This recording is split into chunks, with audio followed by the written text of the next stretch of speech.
이번 시간은 불평등한 선진국에 대한 종합 토론의 시간입니다. 먼저 토론자들을 소개해 드리겠습니다. 먼저 저자이신 박재영 선생님입니다. 그 다음에는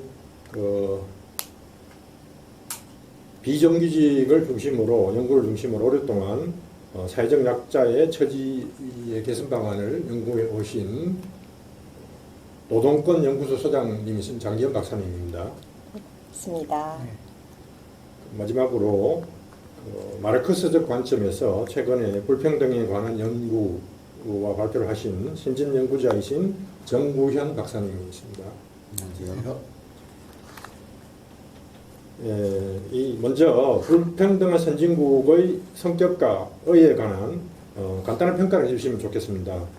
저자부터 먼저 말씀해 주시겠습니다. 예, 제가 성격은 말씀드리고 의의까지 제가 말씀드릴 수는 없을 것 같고요.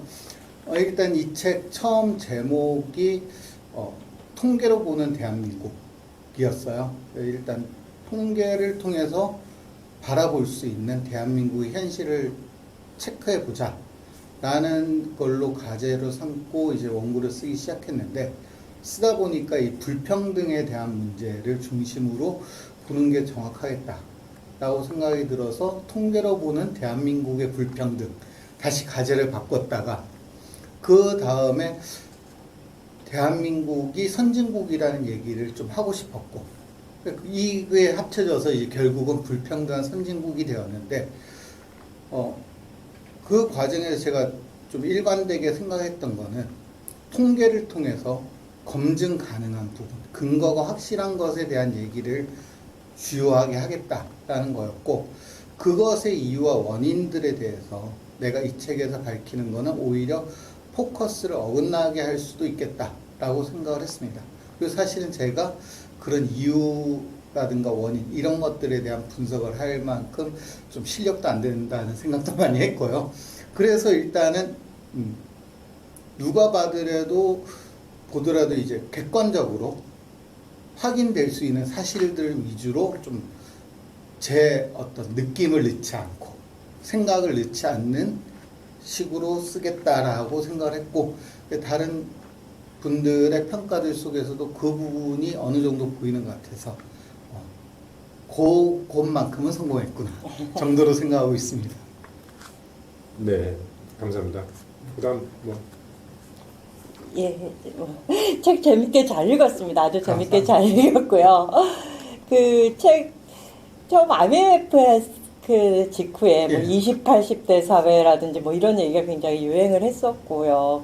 그 월스트리트 점거 운동 때는 뭐 1대 99 뭐 이 사회 뭐 이런 얘기도 했었죠. 그게 선을 어디에 긋느냐에 따라서 20과 80으로 나누어진다. 뭐 1대 99로 나누어진다. 뭐 월스트리트는 그 최고위층 자본가들 점거 그 반대하는 운동에서 1%라고 얘기하고, 이런 게 이제 구호로는 되게 명백했고 우리도 뭐 그렇게 생각을 하고 있었는데, 이 책은 굉장히 더 상세하고 그걸 굉장히 그 상세한 불평등을 잘 보여주는 것 같아서 아주 재밌게 읽었습니다.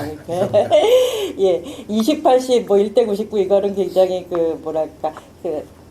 이제 구호로서는 딱 명확하지만 그 내부에도 굉장히 많은 분해선들이 있는 거잖아요. 그렇죠. 그런 것들을 굉장히 잘 보여줬다라고 생각을 하고 있고요.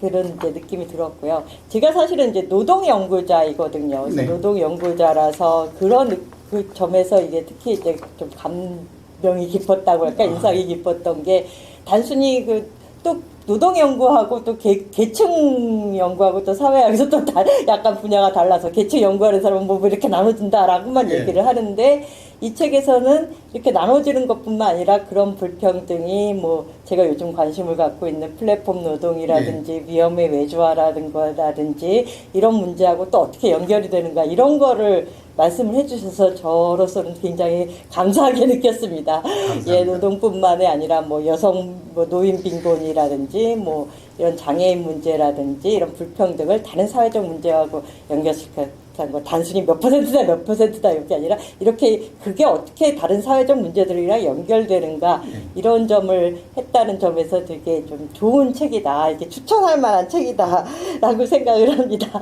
열심히 추천 부탁드립니다.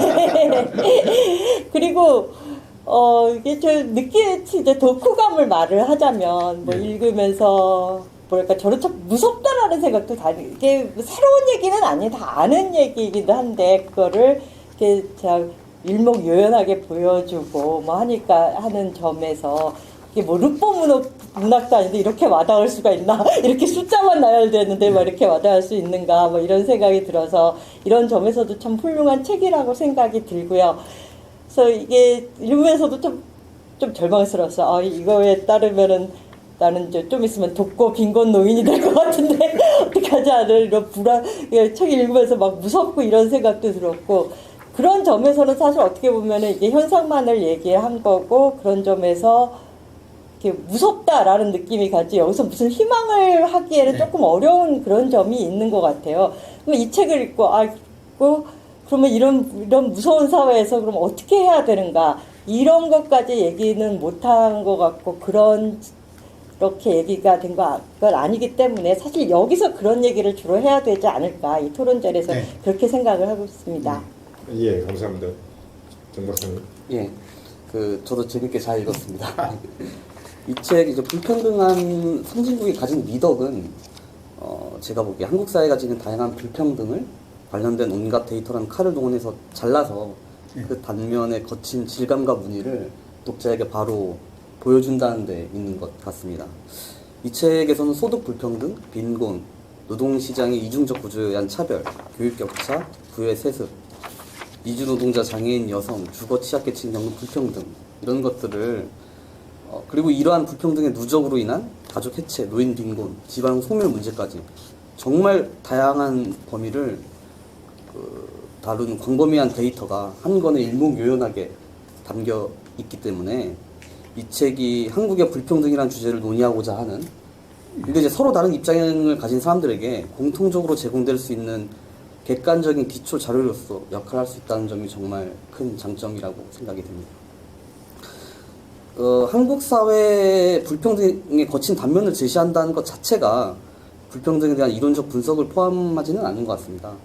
이 책은 불평등의 포괄적 양상을 보여줘서 앞서 말씀하신 장기현 선생님께서도 그러셨듯 그것도 청년인 저도 그러듯 독자들로 하여금 그 현상에 완전히 압도당하게 그렇게 만들 수도 있을 것 같은데요.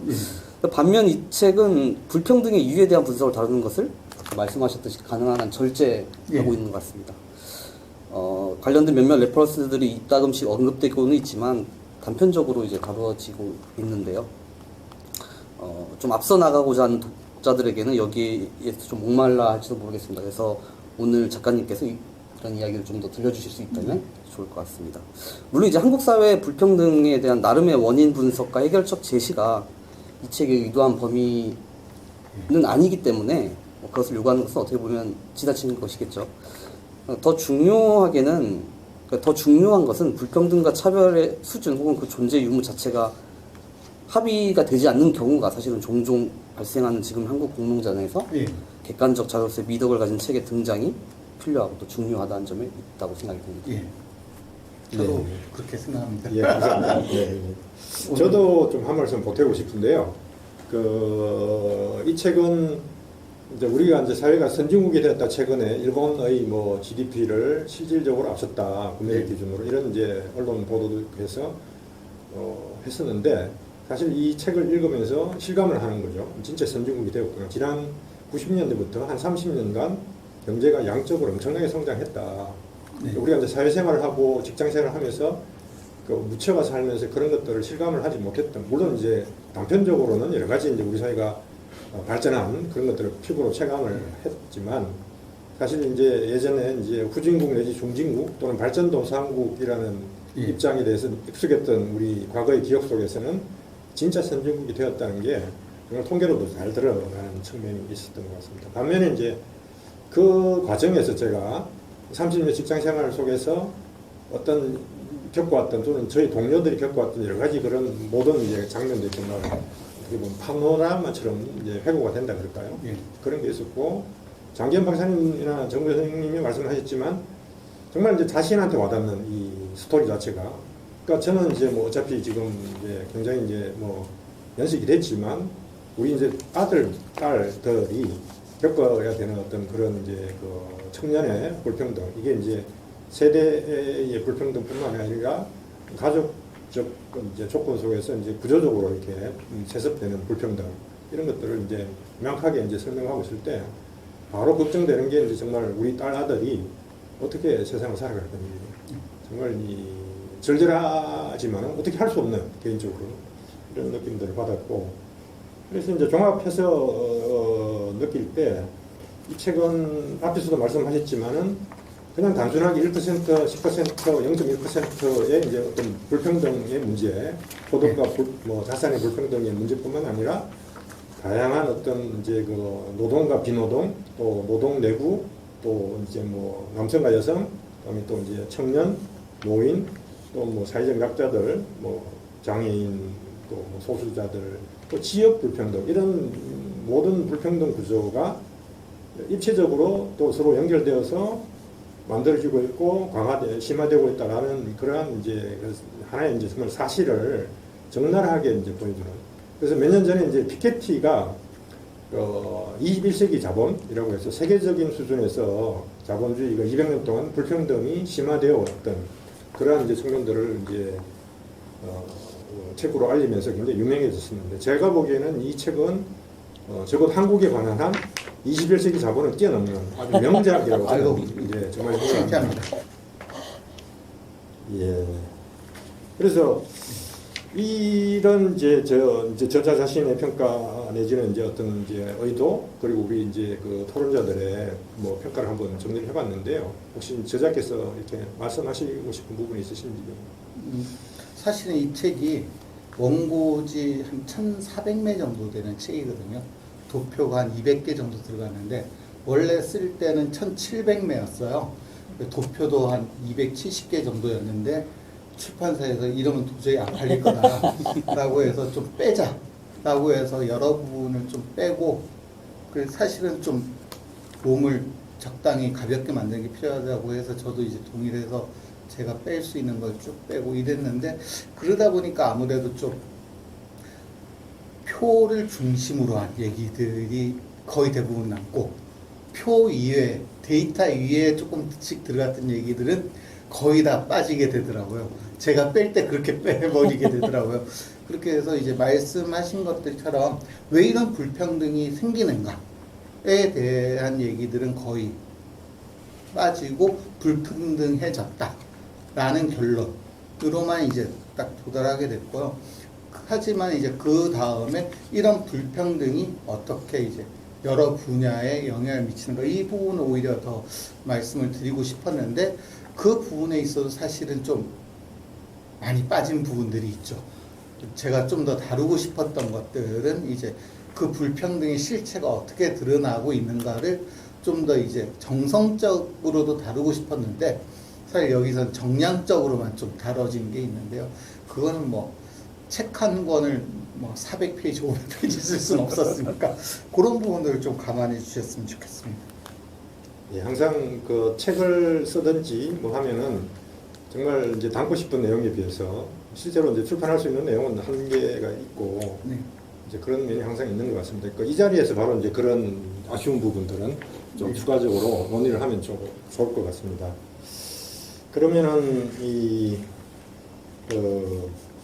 뭐 방금 이렇게 이제 평가도 있었지만은 이번에 지난 세 번의 강연이나 또는 책 전체에 있어서 이제 저자분이나 아니면 이제 토론자들이 이 내용 전체에서 좀 심화해서 이것만 한번 좀 강조하고 싶다 또는 토론하고 싶다 하는 부분이 있을 것 같은데요. 한두 가지 정도만 좀 말씀을 해주시면 좋을 것 같습니다. 먼저 정 박사님이 하실까요? 예. 저는 이 책의 제목에 대해서 잠깐 언급을 하고 싶습니다. 네. 뭐 아까 책 제목이 굉장히 여러 번 이제 바뀌었다고 말씀하셨는데, 뭐 최종적인 지금 제목이 이제 불평등한 선진국이라는 네. 제목이죠. 근데 제게는 이 제목이 불평등과 선진국 사이의 관계를 되게 다면적으로 묘사할 수 있는 것처럼 이제 느껴집니다. 좀 말장난 같지만 한국은 선진국 중에서도 불평등한 것인가, 아니면 선진국이지만 불평등한 것인가, 아니면 선진국이라서 불평등한 것인가, 이런 질문들을 좀 던질 수 있을 것 같습니다.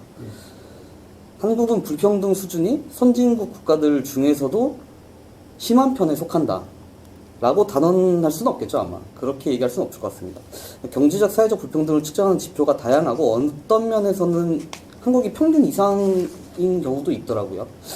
다만 확실하게 말할 수 있는 거는 한국의 어떤 소득 재분배 효과라든지 빈곤 대상 복지가 매우 미흡하다. 다만 이제 그 개선 속도가 타국과 비교했을 때 굉장히 빠른 속도로 개선이 되고 있다. 요거는 우리가 얘기를 할 수 있을 것 같습니다. 이 책에서도 지적이 되고 있고요.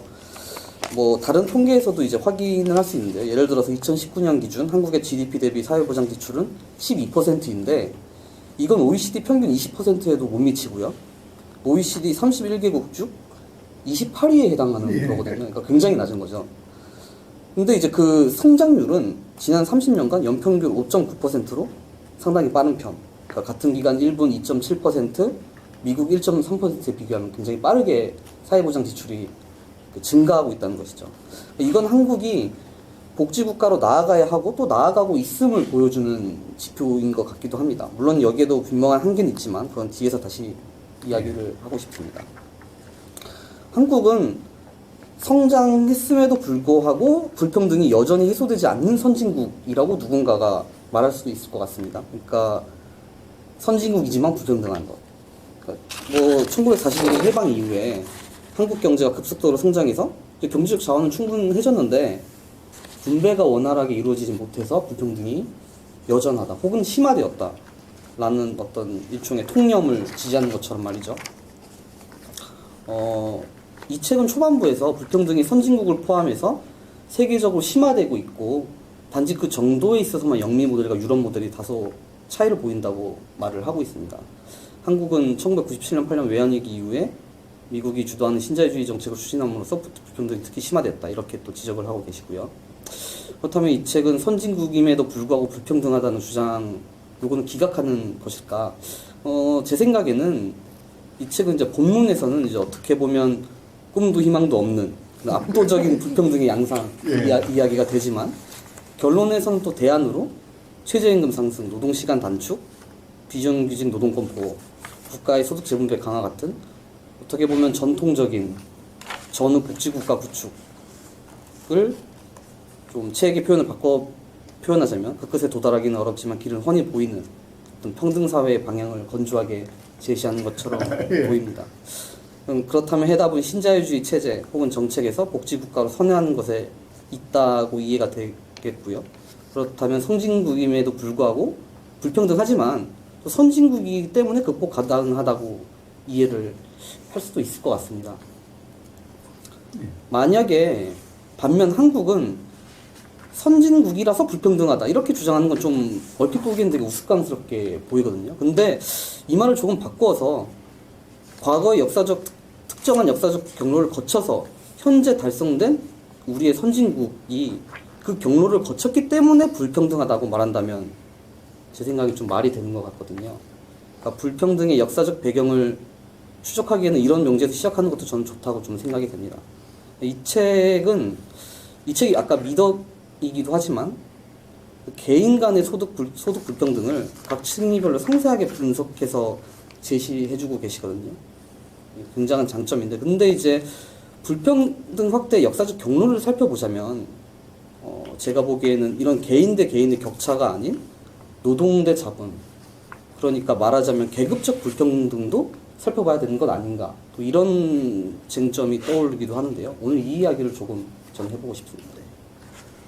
지금 뭐 저자께서 뭐 일단 맨 처음에 말씀하신 것처럼 선진국 중에서 불평등한 것이냐, 아니면 선진국이라서 불평등한 것이냐, 선진국임에도 불평등한 것이냐, 세 가지 이제 있는데 저는 셋 다 맞다고 생각을 해요. 그러니까 자본주의 하에서 어떠한 선진국도 불평등하다는 전제를 벗어날 수는 없다고 생각을 하고요. 구조적으로. 그런 의미에서 북유럽 모델 또는 프랑스나 북유럽, 서유럽 모델과 미국과 영국 또는 캐나다 쪽을 중심으로 한 모델이 차이가 있는 건 사실이고, 이 차이가 주요하게는 이제 대체어리즘과 레이거노믹스로 대표되는 요 시점을 기준으로 해서 그 격차 커진 것도 사실이라고 하지만 그렇다고 서유럽 모델이 불평등이 줄어들었다든가 아니면 불평등한 정도가 계속 유지되는 것도 아니고 거기서도 불평등한 정도는 계속 커지고 있는 거라고 생각하거든요. 결국은 이게 이제 자본주의만의 문제일 것인가 아니면 그 이전까지를 포괄해서 살펴봐야 될 것인가에 대해서는 조금 뭐 다른 의견들이 있을 수 있겠지만 일단은 근대적 의미의 자본주의가 구축된 이후에 자본주의에서 불평등이 심화는 거의 꾸준히 이루어져 왔고 그것의 어떤 해소되는 모습이 보였던 아주 일시적인 시기가 있었을 뿐이다라고 생각을 하고 있어요. 저는 한 1940년대부터 1960년대 정도 그 사회주의 블록이 어느 정도 이제 기능을 하던 요때 정도 이후에는 자본주의 자체는 이미 불평등에 심하는 기본적인 이런 흐름이고 근데 이거를 얼마만큼 제어하는가 사회가 이것의 차이가 미국 영국식 모델과 이제 서유럽식 모델 그래서 어떤 의미에서 선진국이라서 불평등하다 이거는 맞는 얘기다라고 생각을 하고요. 그리고 두 번째로 선진국임에도 불평등하다 또 맞다고 생각을 하는 게 우리나라 선진국이 된 지가 얼마 안 됐고 그 과정에서 아까 지적하셨던 것처럼 끊임없이 복지 예산이 늘어났어요. 그러니까 우리나라 복지 예산이 늘어나는 정도를 보면은 미국과 영국 모델뿐만이 아니라 서유럽 모델보다도 예산 자체는 쭉 증가하는데 이 예산이 증가할 수 있는 거는 우리나라 총 예산이 증가하고 있기 때문이기도 하거든요. 그리고 또 하나는 1970, 80년대만 하더라도 우리나라 총 예산 중에서 국방비 비중이 굉장히 컸는데 전체 예산 자체가 얼마가 안 됐기 때문에 근데 지금은 국방 예산이 줄어들지 않았는데도 불구하고 국방비 비중 자체는 굉장히 줄어들고 그러면서 복지 부분의 예산 비중이 전체 예산 중에서도 이제 퍼센트도 되게 커졌거든요. 이런 의미에서 나름 노력을 하고 있는 거죠. 이 노력에 저는 정부 교체가 별 의미가 없었다고 생각을 하고 있어요. 그러니까 김대중 정부 정도부터 현재까지의 그 복지 예산 확대 규모를 보면은 뭐 어느 정권을 막론하고 거의 비슷한 추세로 커져가고 있는데 이거는 이제 이유가 있는 거겠죠. 그 이유까지 다 말씀드리긴 좀 그렇지만 어쨌건 그냥 쫓아가는 중이다 라고 생각을 하고 있고 그런 의미에서 아직 다 쫓아가기에는 아직 시간이 얼마 안 됐기 때문에 선진국임에도 불평등하다 라는 얘기도 맞는 게 아닌가라고 생각이 들고요. 그 다음에 또 하나가 선진국 중에서도 불평등하다. 또 맞는 얘기죠. 근데 이거는 이제 두 가지 뉘앙스일 것 같아요. 선진국임에도 불평등하다는 게 앞서 말씀드린 것처럼 아직 선진국이 된 지 얼마 안 돼서 라는 의미이기도 하지만 우리나라가 이제 나가는 모델이 미국, 영국 모델은 아니다라고 생각을 하는데 그렇다고 서유럽 모델도 아니고 이 여기 어중간한 것 속에서 어떤 식으로 진로를 결정해야 될지에 대해서 아직 이제 뭐 사회적 합의 정도도 아니고 정부 내에서의 이런 방향성도 확보되지 않은 것 그런 의미에서 선진국 중에서도 불평등하다라는 것도 뭐 그래서 전 세 가지가 다 맞는 말씀이시고 근데 그 중에서 어떤 것에 방점을 둘 것인가의 문제도 있다고 생각을 하고 있어요. 그래서 제가 이 책의 말미에서 제안한 거는 이 자본주의적인 이런 것들 체제 안에서 현재 겪고 있는 이 불평등의 이런 현상적인 측면을 최소화시키기 위한 정도의 제안 그것도 굉장히 추상적인 제안이라고 생각이 들고 이 불평등 자체를 근본적으로 해소할 수 있는 방안에 대한 얘기는 그 책의 범위가 아니다라고 생각을 해서 이제 하지 않았던 그런 거라고 이해해 주시면 좋겠습니다. 예, 일단 이제 아까 이제 정부현 박사도 그렇고 지금 저자께서도 그렇고 복지의 수준이 우리나라가 이제 OECD 평균의 20%에 비해서는 12%를 여전히 이제 굉장히 이제 저조하지만 낮지만 상당히 이제 과거에 몇 년 동안 또는 몇십 년 동안 복지의 수준이 굉장히 이제 성장률이 높아졌다라는 게 이제 좀 이렇게 부각이 되는 측면인 것 같습니다. 근데 이제 저는 이제 그럼에도 갈 길이 멀다. 그리고 이제 성장률이 높았던 이유는 베이스 바닥이 아주 낮았기 때문에 당연히 높을 수밖에 없는 것이죠. 그런 것이고, OECD 평균이라는 것도 사실은 이제 그 못하는 수준과 잘하는 수준이 합쳐진 게 평균이니까 사실은 말씀하시는 서유럽 모델, 특히 이제 북유럽 모델 같은 경우는 복지 규모가 20%가 넘는 거죠. 그렇죠. GDP의 약 30%. 예. 우리가 이제 만약에 이제 뭐 자본주의 내에서의 어떤 이제 복지를 추구를 한다면 그 정도 수준까지 갈 수 있을 건데, 그러니까 12%에 비해서 30%라는 것은 엄청난 격차가 있는 거죠. 갈 길이 멀다. 이런 측면도 한번 상기할 필요가 있는 것 같습니다. 뭐 토론을 계속하면 좋겠는데 이게 워낙 시간도 제약이 있기 때문에 또 이제 다른 원점으로 넘어가면 좋겠습니다. 혹시 장기현 박사님께서 보시는 예, 저는 그 좀 작은 부분에서 좀 인상 깊었던 거를 얘기를 하겠습니다. 그 몇 페이지였는지 그 저자께서 이런 말씀을 하셨어요. 그 20대 청년들의 요즘 안티페미니즘, 반페미니즘이라는 게 사실 중산층에서 떨어지지 않으려는 그 20% 중산층의 그 남성들이 치열한 경쟁 때문에 사실 그런 것에 물질적 안티페미니즘은 물질적 기반이다라고 말씀을 하셨습니다. 사실 안티페미니즘, 반페미니즘이라는 게 20대 전체의 20대 남성들의 그런 전체적인 정서인 것 같지만 우리가 뭐 물질적 기반이라고 해야 할까, 그거에 이제 근거를 살펴보면은 이 중산층의 경쟁에서 떨어지지 않으려는 이러한 그 치열한 몸부림에서 나온 것이다, 이런 말씀을 하셨던 것 같은데요. 예. 예. 그 저도 그 비슷한 생각을 했거든요. 그러니까 그 뭐 안티페미니즘, 반페미니즘도 그렇지만 제가 이제 생각을 했던 거는 뭐였냐면 그 인국공 사태 뭐 그런 거 아시죠? 예. 그 문재인 정부 들어오면서 공공부문 비정규직을 정규직화하겠다라고 해서 이전에 뭐 비정규직 문제 심각하다, 뭐 그래도 정규직 해야 된다 이런 얘기들이 많았으니까 당연히 국민들이 다 찬성하고 좋아할 줄 알았는데, 저도 그렇게 생각을 했는데, 네, 오히려 그 인천국제공항이라든지 뭐 서울교통공사라든지 국민권리구든지 이런 데서 하던 그 정규직 직원들이 굉장히 막 반대를 하고 시위에 나서고, 뭐 취업 준비생들도 뭐 그 반대하고 뭐 이런 일이 되게 많았었잖아요. 그래서 이거를 보면서 이제 그 사람들의 얘기는 우리가 몇 년을 투자해서 이 공공부문 입사하려고 시험을 보고 거기에 엄청난 경쟁률을 뚫고 들어와서 갈취를 됐는데, 이 비정규직들은 그런 시험도 안 보고 그냥 정규직으로 들어간 게 불공정하다, 이렇게 공정이라는 걸 얘기를 했습니다. 그래서 그 공정 담론이라는 게 또 전체 사람들이 사람들이 지지하는 그런 가치처럼 막 얘기가 되고, 그 비정규직의 정규직화는 공정에 오히려 반하는 것처럼 얘기가 되고, 그런 사태를 보면서 제가 좀 여러 가지 생각을 했었는데요. 그 중에 하나 생각했던 게 왜 하필 공공부문에서 이게 일어났을까? 물론 공공부문 비정규직의 정규직화라는 정책이 있었기 때문에 또 그렇긴 하지만, 사실 사기업에 대해서는 우리가 이제 이 비정규직의 정규직화뿐만 아니라 뭐 입사 비리라든지 뭐 이런 거 나오는 거 거의 다 사기업 얘기 없어요. 다 공공기관에서 문제시되는 거고 막 그런 거죠. 왜 공공기관만 문제될까? 이런 생각을 좀 해봤어요.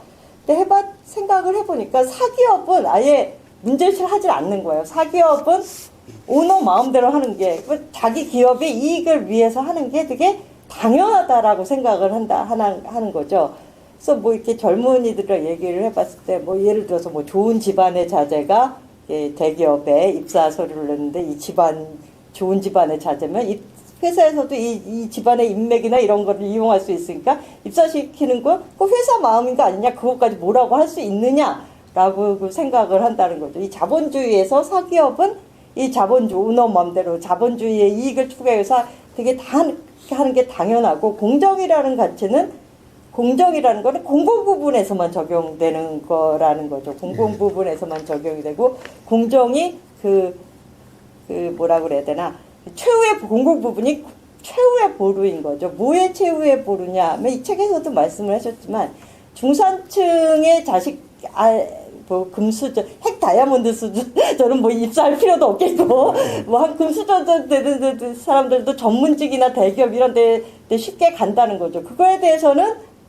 이의제기를 안 합니다. 살았다. 이의제기를 안 하고 그 밑에 은수저나 동수저 어떻게 그 안정적인 좀 생활을 해볼까 하는 사람들이 최후의 보루로 생각하는 게 공공부문, 공무원이라든지 책에서도 말씀하셨듯이 공무원이라든지 공기업이라든지 내가 이 집안이나 이런 자본주의에서 금수저나 다이아몬드수로 태어나지 못했지만 내 노력과 능력으로 할 수 있는 최후의 보루가 그 공공부문이기 때문에 그거에 굉장히 집착을 하는 거인 거죠.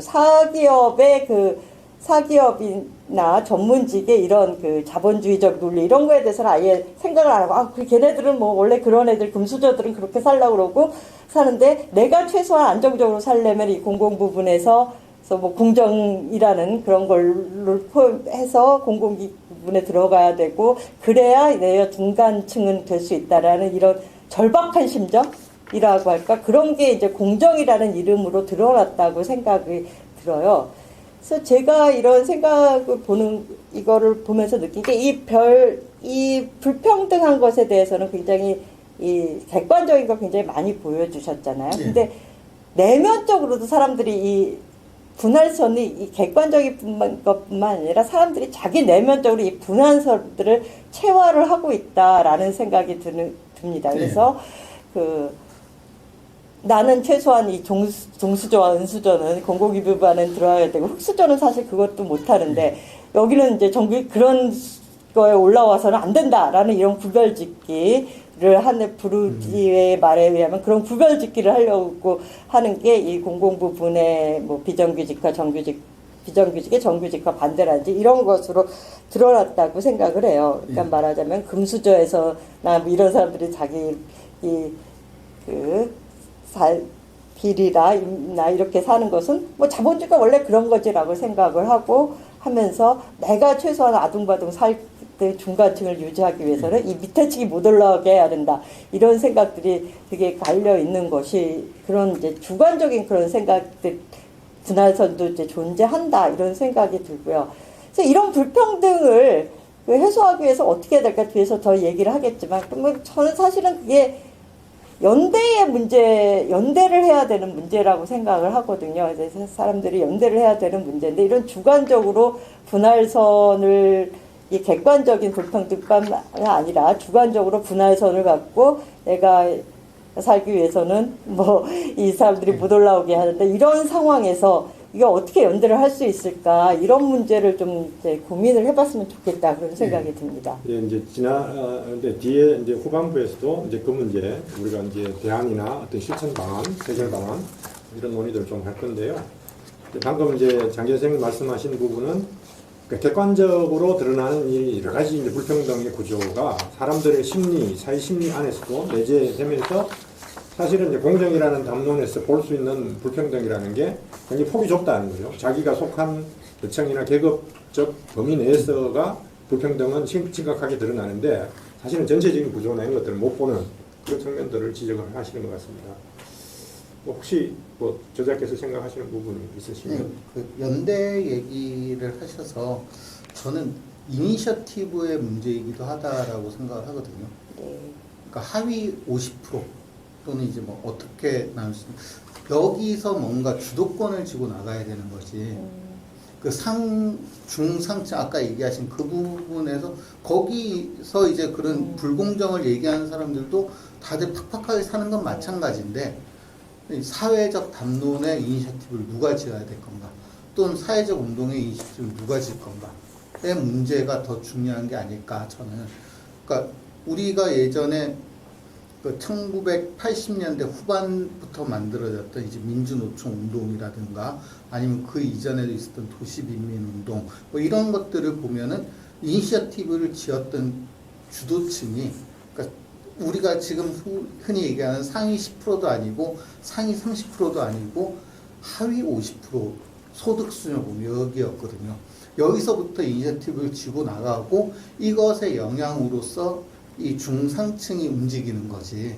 저는 이제 지금 현재 20-30% 되는 사람들의 로부터 뭔가 변화가 이루어지기 시작하진 않을 거다라고 생각을 해요. 그래서 연대 문제를 말씀할 때 저는 오히려 생각하는 게 이 하위 50%. 우리가 비정규직일 수도 있어요.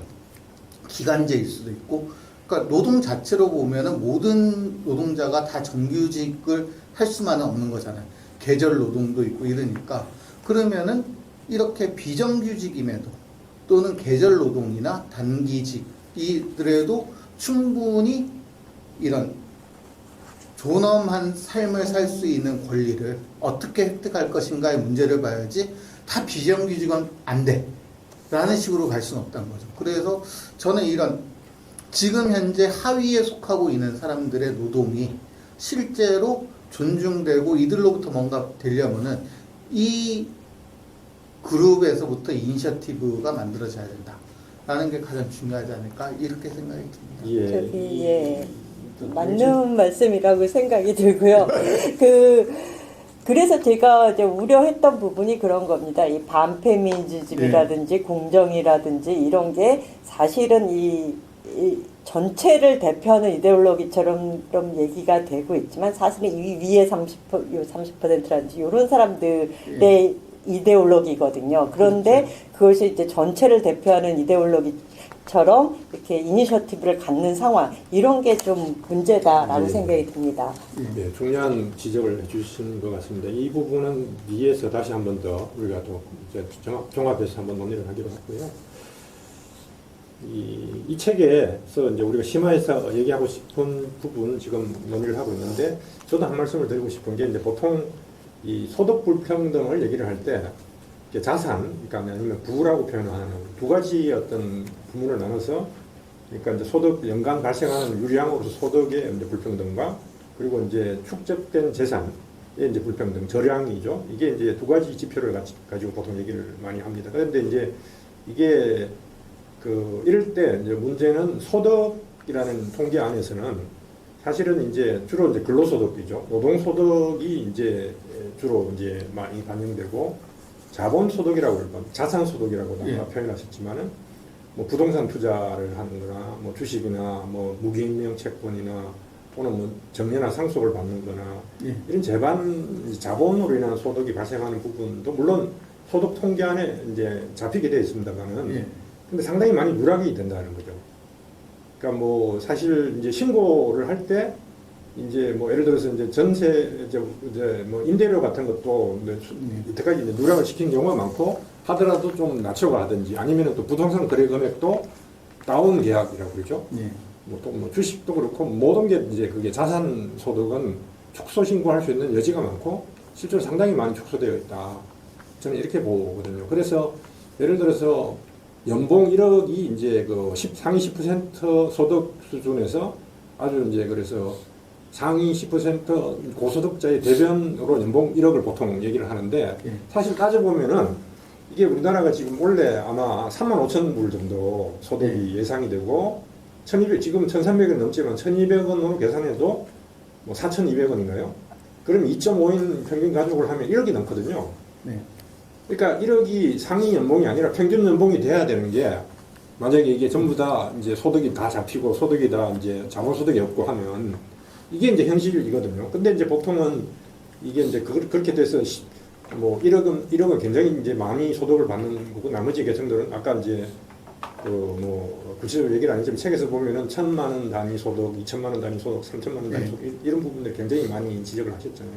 엄청난 이 불평등이 되어 있는 것이고 그래서 이제 그래서 이제 두 가지인데 하나는 만약에 이제 우리가 소득 불평등 통계를 낼 때 이런 이제 자산소득, 자본소득이 상당히 누락되는 부분들을 보정하는 방식, 뭐 기술적으로 얼마나 가능할지 모르겠지만 좀 필요하지 않느냐 이런 생각이 하나 있고 또 하나는 그래서 어쨌든 불평등을 해결하는 이제 그 방향이라는 게 상위 10% 1억의 연봉을 나누어 가지고 하는 방식이 아니라 상위 1억이라는 연봉, 평균 연봉이라는 게 하나의 목표가 되는 거예요. 왜냐하면 그게 이제 지금 현재 수준에서 평균 수준이니까. 그거는 조금 차이가 있어요. 네네네. 그러니까 뭐냐면은 일단 자산 소득이 많이 누락이 되는 건 많은데 전체 소득에서 자산 소득이 차지하는 퍼센트가 아주 높진 않기 때문에 그래도 이제 비슷하게는 나올 거다. 그러니까 개인적으로 보면 이제 그렇게 소득 누락되는 게 있는데 일단 전체 자산 소득과 전체 노동 소득을 보면은 자산 소득이 차지한 퍼센트가 좀 적기 때문에 그렇게 누락되는 부분을 다 포함해도 어느 정도 된다는 거가 있고요. 또 하나는 그러니까 3만 불이라고 얘기하는 거는 평균 소득이고 그 다음에 아까 제가 중위 소득 말씀을 드렸잖아요. 근데 이게 통계를 내보면은 어느 게 더 잘 우리나라를 표현하느냐 하면은 사실 중위 소득이 더 잘 표현하는 거거든요. 그러니까 평균 소득은 뭐냐면 쉽게 해서 이제 한 반에 공부 이 성적표를 보면 100점 맞는 애도 있고 빵점 맞는 애도 있는데 이걸 다 평균 내보니까 평균 70점인 거예요.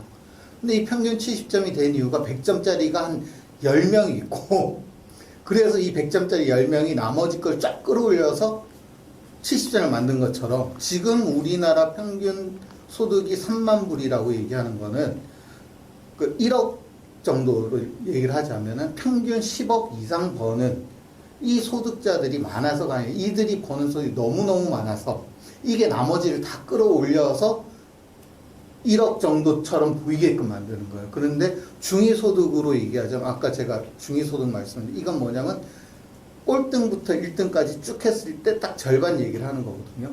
근데 이 절반으로 치면은 우리나라 연소득으로 치면은 한 3,500에서 4,500 사이에요. 그러니까 중위소득이 사실은 어떻게 보면 우리나라 사람들이 실질 소득이 얼마나 되는가를 더 잘 주는 거죠. 그리고 평균 소득은 특히나 선진국으로 가면 갈수록 이게 쭉 아주 소득이 많은 아주 일부들에 의해서 휙 끌려 올라가는 이런 모습이다라고 볼 수 있지 않을까. 그래서 이 전체를 1억으로 끌고 올라간다 라는 거는 글쎄 저는 또 몇 가지 고민이 좀 있어요. 그러니까 우리가 지금 3만 달러라고 하는데 그럼 우리나라의 소득 수준을 계속 높이는 게 정말 우리 국민들 또는 우리 시민들에게 행복한 일일까? 오히려 전체적인 이제 소득 수준이 더 높아지지 않더라도 지금 현재에서의 소득 불균형을 없애고 특히나 그 중에서도 하위 10%, 20% 사람들의 삶을 경제적으로도 존중받을 수 있는 삶으로 만들어주는 게 더 중요할 거죠. 저는 그래서 이런 계속 성장해야 된다 라는 담론 자체에 좀 문제를 제기할 필요도 있지 않을까 라는 생각을 좀 합니다. 그러니까 이제 지금 우리가 이제 선진국과 이제 빈부 격차 내지는 불평등을 논점으로 하고 있기 때문에 방금 제기하시는 이제 그 지속적 성장 내지는 이제 소득의 이제 계속적 이제 증가 이게 이제 바람직한지 여부에 대해서도 별다른 다른 논점으로 우리가 충분히 특히 이제 생태주의적 관점에서 그 뭐 탈성장이라든지 또는 뭐 대안적인 성장 뭐 이런 얘기들을 할 수가 있는데 그 부분까지 이제 우리가 논점을 확대하면 굉장히 많이 길어질 수 있는 그 부분인 것 같고요. 분명히 이제 그거는 다음에 우리가 언제 기회가 되면은 논의를 할 만한 내용인 것 같고 방금 이제 말씀하신 것 중에서 그러니까 평균은 예를 들어 1억이면 소득이 중위소득은 3,500만 원이다. 이제 그게 단적으로 저는 이제 얼마나 불평등이 심각한지를 그렇죠. 드러내 주는 거죠. 그러니까 이제 그게 이제 아까 말한 이제 자산 소득이 얼마나 누락됐는지를 차치하고라도 실제로 이제 피부로 느끼는 문제를 뭐 지적하실 수 있는 거죠. 혹시 정구현 박사님 많이 요번에 논문에서도 그런 부분을 좀 다룬 것 같은데. 뒤에서 얘기하겠습니다. 예. 자, 그러면은 우리가 뭐 시간이 많지 않기 때문에 이러한 이제 심각한 불평등, 심화하는 불평등을 이제 팩트로 놓고 어떻게 이러한 불평등이 이제 초래됐는지 원인에 대한 이제 분석, 내지는 평가 판단부터 좀 시작을 하면 좋을 것 같습니다. 박 선생님께서 한번 의견을 주시면 좋겠습니다. 혹시 네, 원인에 대해서는 이미 아까 저자께서도 말씀을 하시고 다 어느 정도 얘기가 했던 것 같습니다. 사실 뭐 저성장 시대에 접어들었을 뿐만 아니라 이 피케티 아까 말씀하신 게 피케티의 책에도 나왔지만 자산 누적 효과라는 게 있는 거잖아요. 그 이제 피케티가 얘기하기에는 그 전쟁으로 1, 2차 세계대전으로 다 때려 부수고 나니까 뭐 강제적으로 어느 정도 평등하게 시작을 했는데 그 후로 3, 4세대 지나게 되니까 처음에는 이렇게 시작을 해도 그게 이제 자본주의에서 넘어가고 세대 간으로 넘어갈수록 지금은 점점 더 불평등이 커질 수밖에 없다라는 거고 한국도 뭐 똑같죠. 뭐 한국 전쟁으로 거의 다 때려 부쉈는데 이때 그 어느 정도 또 강제적으로 평등하게 되는데 지금 뭐 젊은 세대는 뭐 삼국전쟁 때 뭐 경제 생활을 시작한 사람의 한 3.5세대나 4세대 정도 되니까 세대를 거치면서 이 불평등이라는 게 심해질 수밖에 없는 거고요. 이건 뭐 다른 분들도 다 말씀을 하셨듯이 자본주의의 기본적인 원리라고 생각합니다. 자본주의라는 게 자본을 있는 것을 우대하고 돈이 돈을 낳는다. 이게 자본주의라는 말의 그 자체인 거고, 그러면 자산이 처음에 이렇게 시작을 했어도 이게 점점 불평등이 심화될 수밖에 없는 것이 사실인 거고, 그래서 이 불평등이 이렇게 심화된 거 다 때려 부수고 어느 정도 평등하게 시작했을 때 벌써 3, 4세대가 지냈으니까 불평등이 심화될 수밖에 없다라는 거는 되게 이제 당연한 뭐 자본주의 사회에서는 당연한 얘기라고 생각을 하고 그건 다 말씀을 드린 것 말씀을 하신 것 같습니다. 근데 뭐 그 아까도 말씀을 하셨지 예외적인 경우가 있었죠. 전후에 그 사회주의 이게 어떤 얘기냐면은 그게 자본주의 사회에서는 되게 이게 불평등이 심화되는 게 당연한데 저는 사회학이니까 경제학이 아니라 사회학적인 면에서 보면 그게 또 그렇게 당연한 건 아니거든요. 왜냐하면 불평등이 아주 심하면 결국 그 사회가 통합되지 않고 망할 수밖에 없는 극심한 갈등이 일어날 수밖에 없는 그런 것이기 때문에 자본주의상으로는 불평등하게 되는 게 되게 자연스러운 흐름이지만 사회학적으로는 이걸 제어해야 될 필요도 사실은 생기게 된다라는 거고 그런 이제 계기들이 있을 수밖에 없다는 얘기죠. 근데 이제 아까 말씀을 하셨지만 전후에 뭐 복지라든지 이런 건 뭐 사회주의 국가들도 있었고 그런 사회주의 국가들이 있는 상황에서 이렇게 불평등을 계속 놔두다가는 뭐 혁명이 일어날 수도 있으니까 뭐 등등의 이유로 그 사회적으로 이 제어를 했던 시스템 복지라든지 이런 걸 시스템이 있었던 건데 사회주의 국가도 뭐 80, 90년대에 망해버리고 그러니까 이제 자본주의의 이 불평등 효과를 제어할 수 있는 그런 시스템이 사회적으로 굉장히 많이 망가졌던 거 그런 걸 신자유주의라고 보통 부르지 않습니까? 우리가 그렇게 보통 부르고 있는 것인데요.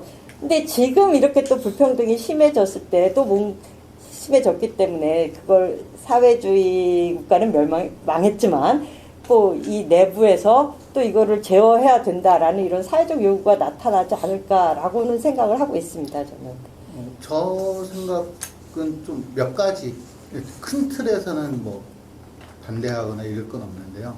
그러니까 한 가지 생각을 해보면 아까 우리가 복지에서는 밀린다고 했던 것처럼 그러니까 미국식의 이제 이런 신자유주의는 좀 워낙 그게 극명하게 드러난 거고 서유럽도 그렇고 우리나라도 그렇고 그다음에 일본 같은 경우도 그렇고 그러니까 일정 부분의 이제 사회적 안전망을 만들려는 의미의 복지 정책이 없는 건 아니다 라는 생각이 들고요. 근데 이제 또 한편 봐야 될 거는 우리가 봤을 때 그러니까 0.1% 대 99.9%의 불평등이 있다라고 생각해요. 근데 그게 방금 말씀하신 것처럼 그 자본과 노동의 불평등은 그 0.1%와 99.9% 또는 1%와 99%의 불평등한 차이인데 그 내부에서의 불평등도 좀 더 봐야 되는 게 아니냐. 같은 노동자임에도 불구하고 대기업 사무직 노동자와 중소기업 노동자가 다르고 그 다음에 중소기업에서도 정규직과 비정규직이 다르고 요 사이 나타나는 플랫폼 노동자들 이게 누군가가 일부러 막 노동자들을 갈라치게 하려고 해서라는 것보다는 실제로 굉장히 아무도 제어하지 않을 때 이렇게 노동 내부에서도 분화가 일어날 수밖에 없고 이것이 또 노동 내부에서 아까 이제 말씀하셨던 연대를 힘들게 하는 요인이기도 하는데 그래서 이런 노동 내부에서 일어나는 분화에 대해서는 좀 더 다양한 시각에서의 연구와 이런 것들이 필요하지. 그런 것 말씀 좀 덧붙이고 싶어요. 네. 저도 동의를 하고요. 그래서 제가 이제 자산이라는 게 자산 계급과 노동 계급 이런 것뿐만이 아니라 이 책에서도 말씀을 하듯이 대기 좀 전문직이나 이런 거에서 애들한테 더 사교육도 많이 시켜서 더 좋은 직장을 갖게 하고 정규직을 갖게 하고 이렇게 하는 과정까지 이제 포함을 해서 말을 하는 거죠. 계속 배분이 그렇죠. 된다는 것 자체가. 예. 말씀하신 그런 연구가 제가 하는 건데서 더 열심히 하도록 하겠습니다.